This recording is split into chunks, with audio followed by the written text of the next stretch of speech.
Akhirnya Jitsu, salah satu brand lokal Indonesia, ngeluarin varian full face pertamanya. Langsung aja, ini Jitsu R1.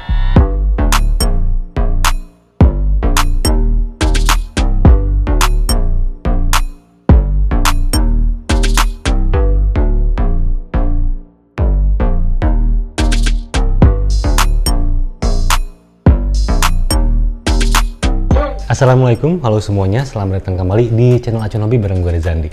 Ya, kali ini kita bakal ngebahas salah satu helm terbaru dari Jitsu, brand lokal Indonesia. Ini full face pertamanya, Jitsu R1. Dengan namanya gue kebayangnya ini harusnya punya sirkulasi yang baik gitu ya, karena namanya air atau karena ringan juga. Jadi ntar kita bakal bahas apakah merepresentasikan hal tersebut namanya.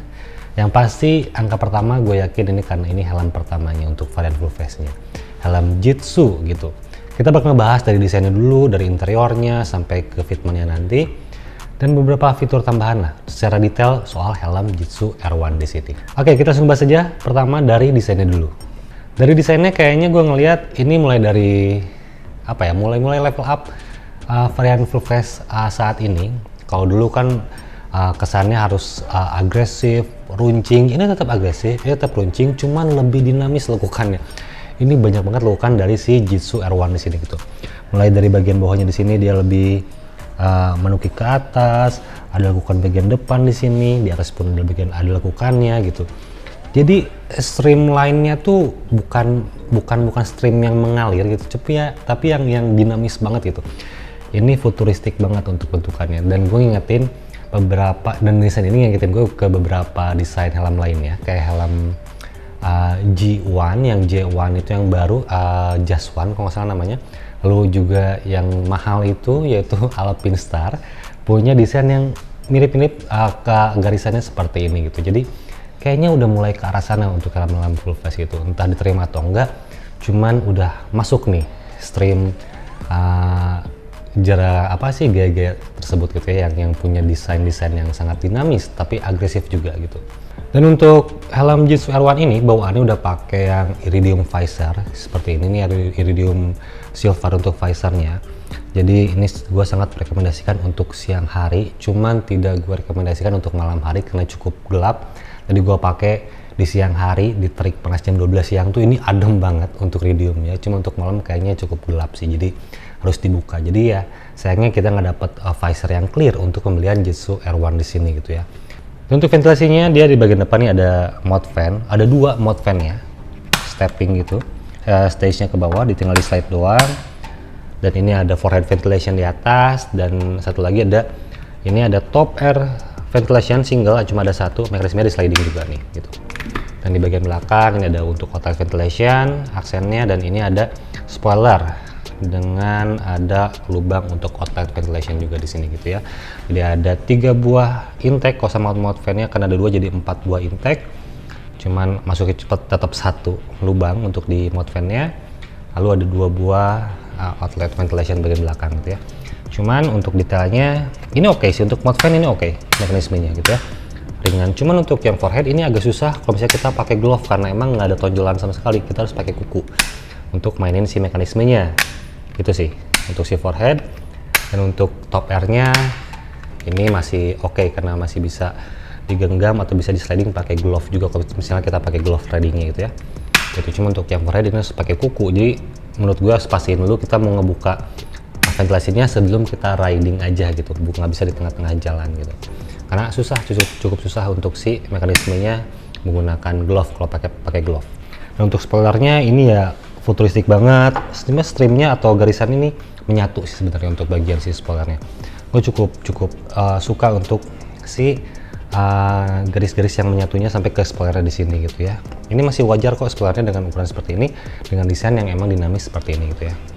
Lalu untuk bagian bawahnya di sini biasanya kan rata-rata kita pakai karet ya kalau misalnya untuk si helm-helm itu. Cuman yang ini bukan, ini bahannya kayak bahan plastik ABS gitu dengan teksturnya dia carbon lux di sini. Jadi kayak carbon lux yang matte gitu finishingnya. Jadi cukup berbeda untuk si desain di sini. Menukik ke atas, jadinya beneran dinamis gitu untuk melakukan dari si bagian bawahnya di sini gitu. Itu. Dan untuk ventilasinya, untuk impresinya nanti gue jelasin di belakang. sambil gua ngebongkar si IPS-nya, ngebongkar si paddingnya biar kelihatan fungsinya seperti apa gitu. Karena gue pun udah pakai si helmnya. Ntar gua sharing sedikit gimana soal rasa ventilasinya dari si helm Jitsu R1 di sini gitu ya. Lalu untuk brandingnya di bagian depan ini simple banget, ada logo Jitsu helmet di sini bagian depan bulat doang. Bagian belakang hanya ada tulisan Jitsu dengan tipografi logonya di sini gitu ya. Ada beberapa informasi soal helmnya. Bagian kiri juga ada Jitsu dan bagian kanan pun juga ada Jitsu. Cuman kecil, untungnya kecil nggak gede gitu ya. Cuman ya sayangnya nggak ada tulisan R1. Kalau yang di livery lain ada tulisan R1-nya. Cuma untuk yang solid color di sini ini nggak ada tulisan R1 gitu. Lalu untuk visornya kan tadi juga bilang ini trim silver. Ada genggaman di bagian depan buat kita angkat turunnya si visornya di sini. Oke. Dan ini visor iridiumnya dari Norris, ada detail di sini tulisannya dari Norris untuk si visor iridiumnya gitu. Lalu ada tekstur di ujung-ujungnya juga, dia kayak ngasih aksen gitu di bagian visornya. Lalu untuk visor locknya, ini ada visor locknya, cuman dia konvensional doang, tidak ada mekanisme, hanya ada tonjolan di bagian bawahnya di sini. Ini ada yang menonjol buat mengunci si visor. Jadi kita cukup menekan cukup keras pakai tenaga sedikit gitu ya buat ngunci, nggak pakai tenaga banget sih, cuman ngelebihin tenaganya sedikit. Lalu untuk melepasnya kita tinggal dorong lagi aja gitu, udah kebuka gitu. Jadi itu untuk visornya. Dan untuk racket sistemnya, untuk kasih holdernya dia punya tekstur carbon lux di sini, pakai baut yang masih stainless, dan mekanisme ngelepas visornya cukup mudah sih sebenarnya. Kita tinggal narik ini ke bawah dan ini tinggal dilepas aja gitu. Udah kebuka. Jadi ini untuk si face shield holdernya atau si rekatnya di sini gitu. Dia pakai 3 buah baut di sini, baut stainless. Oke, kita coba pasang lagi. Pastiin masuk dulu.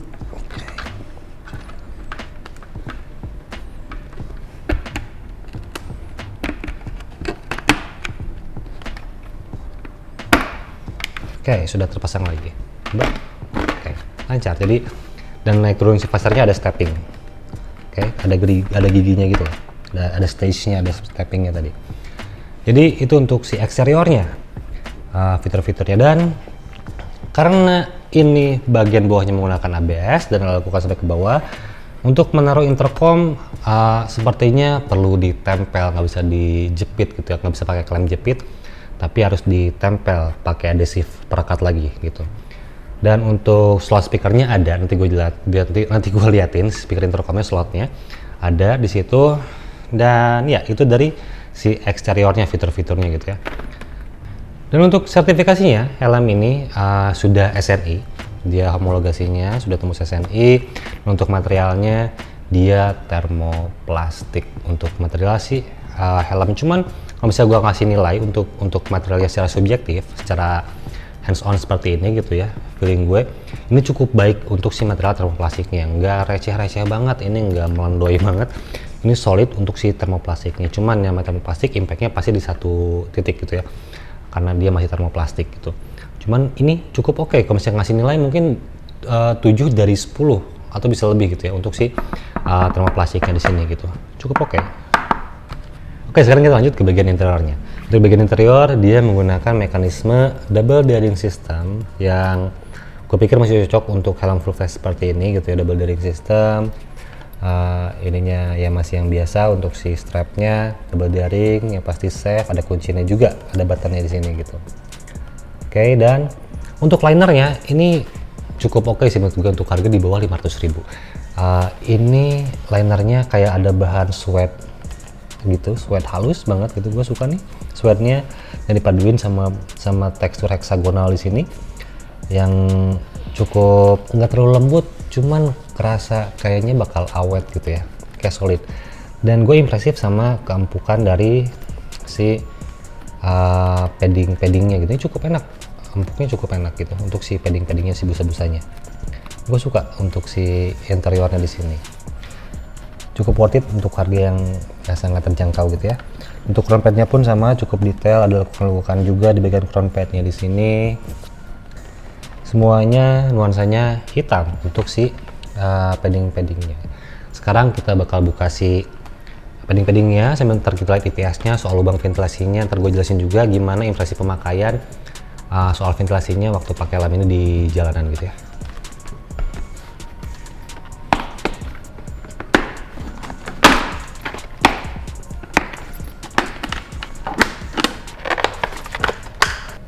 Oke, udah kelepas paddingnya, dan untuk bagian chin curtain di sini ini agak susah ngelepasin ya. Dia bisa kelepas kiri kanannya, cuman bagian tengahnya kayak kekunci banget gitu. Ntar dilem, entah ada mekanisme yang menahan di dalamnya gitu. Cuman ya, oke, bisa kita lihat semua IPS-nya. Sebelum ke IPS-nya, kita liatin dulu si paddingnya. Ini paddingnya cukup panjang untuk bagian si cheek pad-nya sampai ke belakang, menyatu juga dengan sebagai neck roll. Dan mekanismenya ini ada 3 buah snap button dan ada fitur wearable glasses di sini, wearable glasses. Dan bagian tengahnya di sini ini ada lubang-lubang, mungkin buat nembusin suara speaker gitu ya. Lubangnya cuma ada 4. Oke, di bagian sebelah kirinya. Dan untuk crown pad-nya di sini, ini mekanismenya 2 buah snap button bagian belakang, dan depannya ini pakai mekanisme yang diselipin gitu loh, yang di seperti pada umumnya untuk helm-helm rata-rata kayak gini mekanisme depannya gitu. Cukup baik detailnya karena ini pakai tekstur karbon lux juga untuk si mekanismenya di sini gitu. Oke, dan itu untuk si crown pad-nya. Tapi gua akan lepas dulu crown pad-nya, kita taruh di sini. Cheek pad-nya kita singkirin dulu. Kita ngebahas soal ventilasi di sini. Kita lihat IPS-nya soal lubang ventilasinya. Lubang ventilasinya ada semua. Untuk bagian forehead di sini ada lubang ventilasinya yang nggak terlalu rapih, cuman seenggaknya berlubang gitu. Jadi kelihatan, kita bisa ngeliat si bagian IPS seperti apa teksturnya. Dia kayak styrofoam gitu. Single size, hanya ada 1 size IPS dan 1 size shell juga. Dan untuk bagian top air-nya ini rapi lubangnya, untuk top air rapi. Untuk yang outlet juga rapi, langsung ke lubangnya kelihatan. Dan ini bagian outlet bagi bawah juga ada gitu ya di akhir. Jadi untuk si IPS sebenarnya cukup rapi sih. Ada lakukan untuk streamnya juga nggak terlalu dalam, cuman ada begitu ya. Cuman yang kerasa untuk ventilasinya tuh paling masif tuh di bagian mouth fan.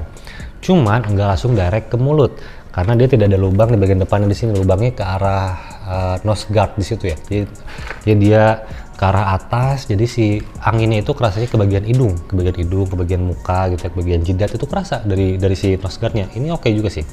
Dan dia bisa ngebantu juga untuk ngehilangin embun kan jadinya kalau misalnya ke arah visor, ke arah muka, ke atas itu.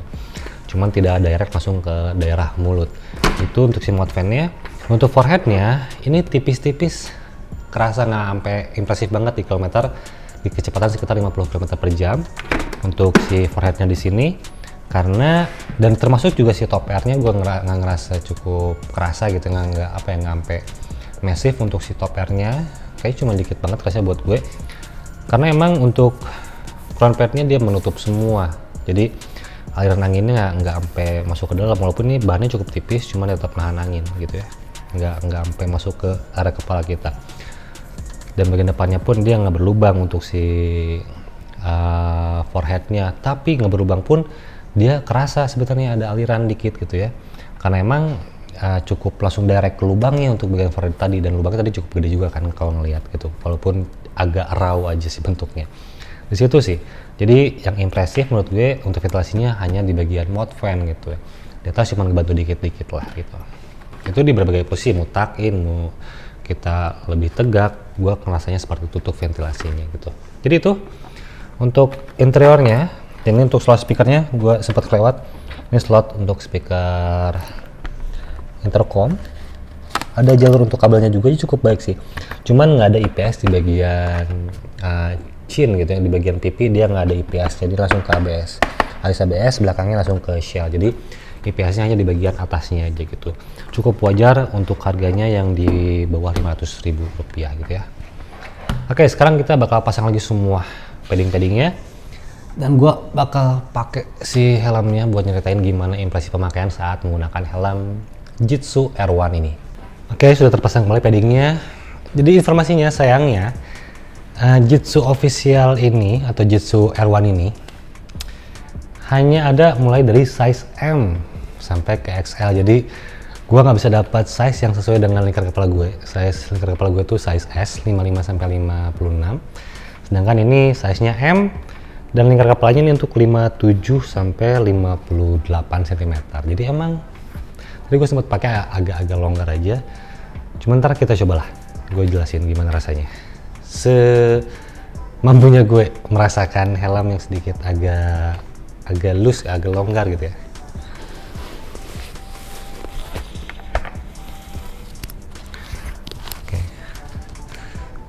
Untuk size shellnya atau dimensi dari si shell terluarnya ini kayaknya cukup besar, jadi bisa mengakomodir buat teman-teman yang punya lingkar kepala besar. Misalnya lingkar kepalanya sampai 59, 60 gitu ya, atau 61, 62, kayaknya bisa diakomodir menggunakan helm ini.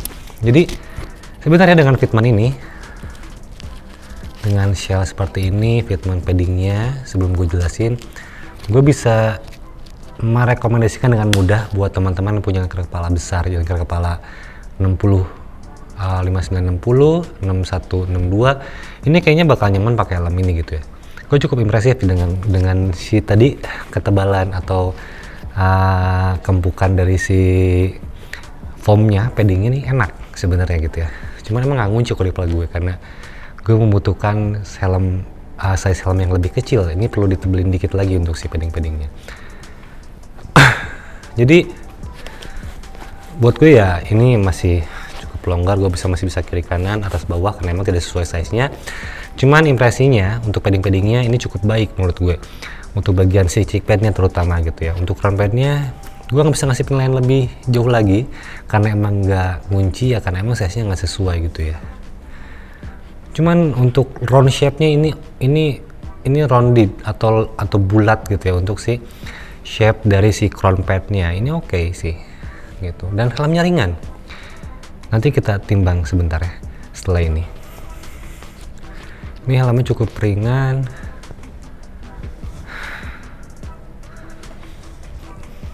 Jadi karena ringan itu ngebantu gue nggak ada dorongan sama sekali ke kiri atau kanan, depan belakang gitu. Cuman emang tertumpu di bagian tengah kan, ini helmnya cukup kegedean juga gitu ya. Jadi untuk impresinya tadi waktu kita tuck in atau posisinya agak menunduk 50 km per jam kecepatannya, ini kerasa banget mount fan dari aliran udara dari si mount fan-nya ke bagian visor, ke bagian muka gitu ya. Ini untuk fitmentnya seperti itulah, kurang lebih gitu. Gue nggak bisa ngasih lebih jauh lagi, tapi ya pasti paddingnya cukup nyaman sih untuk kempukannya. Untuk tampilannya, kita tutup si visornya. Visornya oke, ini nggak ada distorsi menurut gue. Tadi dipakai di jalan, visornya nggak ada distorsi, cukup nyaman banget di siang hari untuk iridiumnya. Bikin adem banget. Bagian samping kiri dan ini bagian belakangnya. Kalau bisa kita nunduk dikit seperti ini.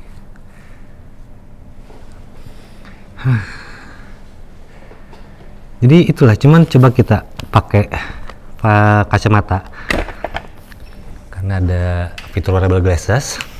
Ini yang punya gue kacamatanya cukup tipis ya, aman sih untuk kacamata tipis kayak gini, nggak ada kalang sama sekali, aman. Visibilitasnya cukup oke, untuk ruangnya cukup luas, atas bawah ini kelihatan chin guard masih wajar karena ini lampu flash, cuman masih oke gitu. Kita masih luas banget ngeliat jalan gitu. Oke. Untuk harga di Rp455.000 helm ini untuk solid color. Untuk yang liverynya kayak yang itu udah livery API kayak gitu, itu sampai video ini dipublish atau video ini dibuat gue belum dapat informasinya, belum merilis harganya. Cuma untuk solid color ini harganya 455 sudah menggunakan visor yang iridium gitu ya. Jadi dengan harga tersebut cukup ketat kompetisi full face di bawah Rp500.000, mulai berlomba-lomba ngasih fitur lebih, ngasih fitment yang enak. Ini salah satu helm yang cukup bisa bisa direkomendasikan untuk teman-teman yang punya size kepala di atas 57 menurut gue, sampai lingkar kepala 62. Gue mungkin bisa merekomendasikan helm ini dengan ukuran yang cukup besar, selnya, dan Untuk si paddingnya pun ini bakal kayaknya nyaman buat teman-teman semua yang punya leher kepala 58 ke atas gitu ya.